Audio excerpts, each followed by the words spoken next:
Une fois que vous avez créé votre document, vous devez l'enregistrer afin de le retrouver par la suite. Vous verrez qu'à chaque fois que vous effectuez une modification, il sera nécessaire de sauvegarder ces modifications à l'aide de la disquette. Pour commencer, une fois que vous avez créé votre document et que vous avez apporté éventuellement quelques modifications, vous pouvez l'enregistrer. Pour commencer, sélectionnez le menu Fichier, situé tout en haut à gauche. Puis, vous avez dans le volet de gauche la possibilité soit d'enregistrer ou d'enregistrer sous. La première fois que vous enregistrez votre document, ces fonctionnalités sont confondues. Je sélectionne donc l'une ou l'autre des fonctionnalités. Je clique sur Enregistrer sous. Dans le premier volet qui apparaît à droite, je peux soit l'enregistrer sur mon ordinateur qui apparaît tout en bas, et vous pouvez également ajouter d'autres emplacements tels que votre compte SkyDrive en ligne ou votre compte SharePoint 365. Si vous n'avez pas ces lieux ajoutés, il vous suffira de sélectionner Ajouter un lieu et dans la zone de droite, sélectionnez le type de compte que vous souhaitez ajouter.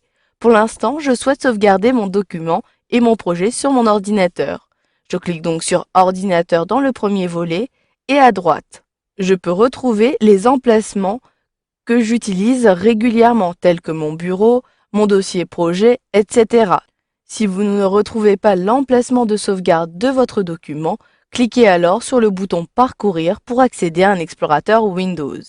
Maintenant, je sélectionne le dossier dans lequel je souhaite sauvegarder mon projet numéro 1. Je clique ici sur Mon bureau pour y avoir accès rapidement et dans la zone de droite, vous pouvez même double-cliquer ici sur un dossier pour l'enregistrer à l'intérieur. Ensuite, une fois que vous avez bien recherché l'emplacement, nommez votre document dans cette zone-ci. Pour l'instant, il s'agit du projet 1.mpp qui est l'extension et le format utilisé par Project. Je clique ici dans la zone de saisie pour nommer mon document Projet client. Une fois que j'ai terminé, je dois sélectionner le format. Par défaut, il s'agit donc du format .mpp, mais si je clique sur le menu déroulant, vous le voyez, vous pouvez soit choisir un autre format Project avec les versions antérieures 2000-2003. Cela signifie que je pourrai envoyer et partager des documents avec des personnes qui possèdent une version 2000 ou 2003. Vous pouvez également enregistrer sous un format PDF, XPS et même sous un classeur Excel.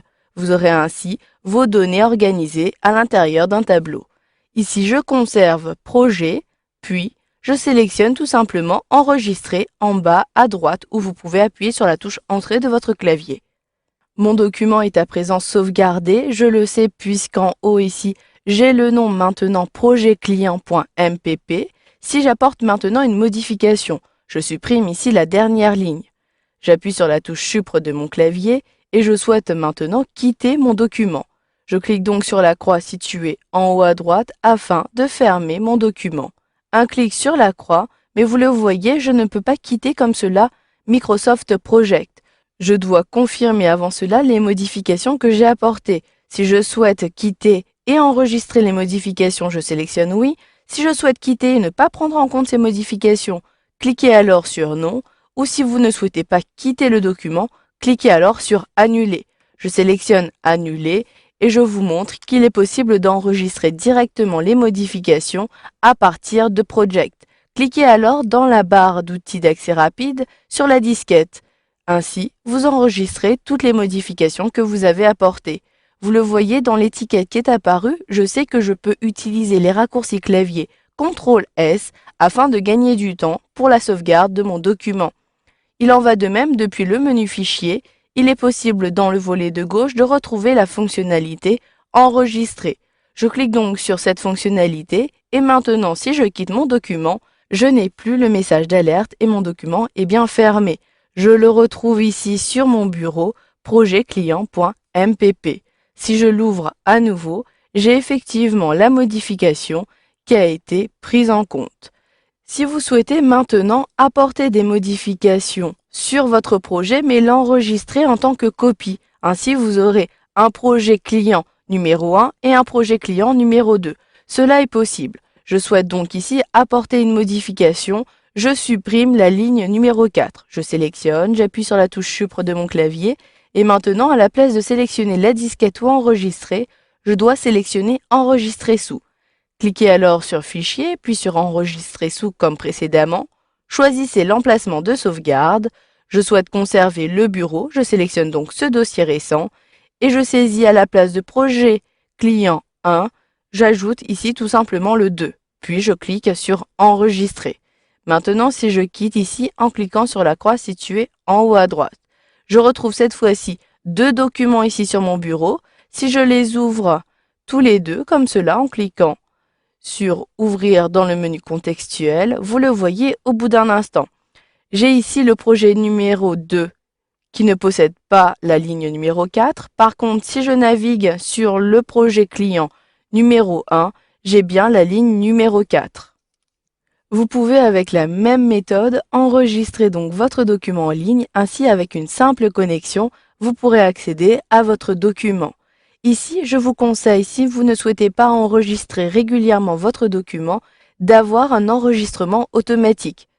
Vous pourrez ainsi, à l'aide des options avancées de Project, avoir un enregistrement automatique toutes les 5 minutes par exemple. Je clique sur le menu Fichier, puis dans le volet de gauche, sélectionnez les options. Dans le volet de gauche de cette nouvelle fenêtre, vous devez ici sélectionner Enregistrer. À droite, je peux à nouveau modifier les enregistrements par défaut, c'est-à-dire le format par défaut. Si je clique sur le menu déroulant, je peux choisir un format des versions antérieures de Project. Ici, je peux sélectionner par exemple la version 2007. Et ici, je peux modifier l'emplacement par défaut. Si je clique sur Parcourir, je peux choisir par exemple l'emplacement du bureau. Puis je clique ici sur OK pour valider. L'enregistrement automatique est possible lorsque je clique sur cette ligne. Je choisis ensuite le laps de temps. Si je souhaite avoir une période de 9 minutes, je clique sur la flèche orientée vers le bas. Si je souhaite revenir à 10 minutes, cette fois-ci, je clique sur la flèche orientée vers le haut pour augmenter la durée. Vous pouvez même directement saisir votre période ici à l'aide de votre clavier. Ensuite, en dessous, vous pouvez décider d'enregistrer automatiquement le projet qui est actif, c'est-à-dire celui que vous voyez à l'écran, ou l'ensemble de vos projets. Je clique ici pour enregistrer l'ensemble de mes projets, mais sachez qu'avant de confirmer les modifications, que l'enregistrement automatique prend beaucoup plus de ressources de votre ordinateur. Il pourra peut-être être ralenti. Une fois que vous avez terminé, cliquez alors sur OK pour valider et prendre en compte toutes les modifications. Voilà, vous avez vu dans cette formation comment enregistrer un document à partir de Project 2013.